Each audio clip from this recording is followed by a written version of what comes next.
हे बघ असे वेल पसरलेले आहेत ना,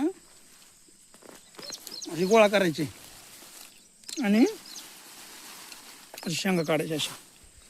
हे बघा इथे वेल आहे का, इकडे बघ, हे असा वेल आहे ना, एक जर उपटलं नाही, हे 4-5 त्याचे फांदे आहेत ना, असे धरायचे थोडं थोडं हलवायचं, असं निघतो मग. हे बघ, हे बघा ही गोळा, ही झाड आहे असं असं असं धरायचं, हलवायचं हो, असं तुटून द्यायचं नाही. काय काय शेंगा तुटतात पण बरं का हो, अशा नीट उचललं तर तुटत नाही. हे शेंग सापडायची तुला कुठं अडकली खाली, बघायचं का, हे बघ दिसली का कशा अडकली खाली, ते कळतं आपल्याला वेल तुटतो की देठ तुटतो. मग हे बघ असं, हे बघ असं थोड्या शेंगा खाली पडू शकतात बरं का, पडतात गोळा करतोय, हे बघ पडतात जरा.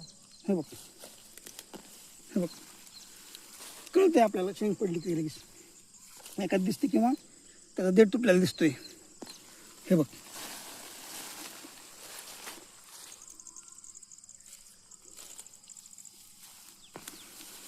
आम्ही अगोदर पुढे जाऊन उपटायचो अगोदर असं, मग घरचे तोडायचे, दुसऱ्याचे म्हणलं तरी वात लावायची.